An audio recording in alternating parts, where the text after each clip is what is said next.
I love this playtime stage. Love it. Now, in the phase of the step 5, when you're into playtime, go back and look at like how can you use your sword, your life experiences as a warrior in your life, as a whole healthy human, good citizen, instead of a victim. Ooh, there's a big question.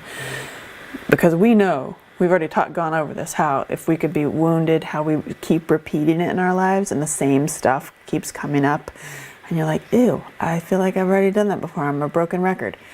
You know, how can you, now that you've done all these stages, now that we're in our playtime phase, how can you use your sword? Well, I know we've covered this before, but look at it now from you're further along in your process.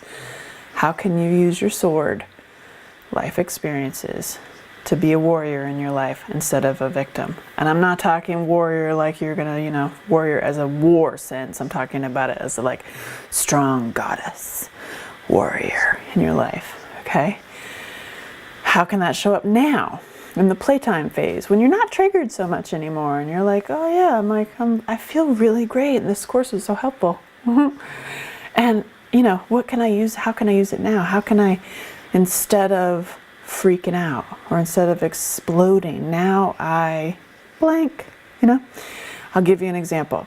Have you ever had one of those times or arguments with somebody that you wish you could have said something that you didn't say? Or you're like, don't, like you leave and you're like, oh, I should have said that.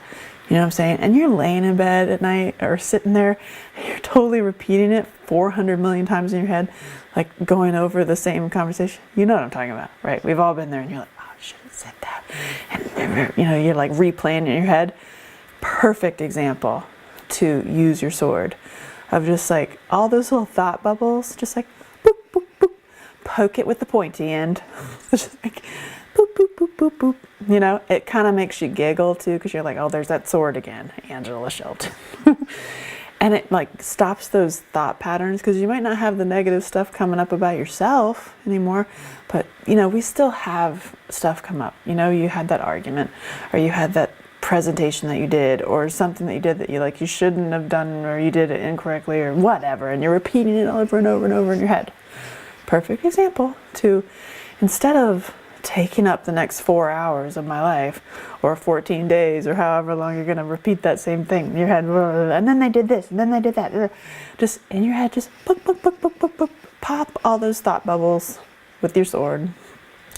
Always I share things that you could do in your head without anybody seeing them, and it totally works. It makes you giggle and you're like, oh yeah. So how can you use your sword as a warrior instead of a victim? Okay, because we're incorporating play. Like, we're not going to be in that whole victim. We're not on the hamster wheel anymore.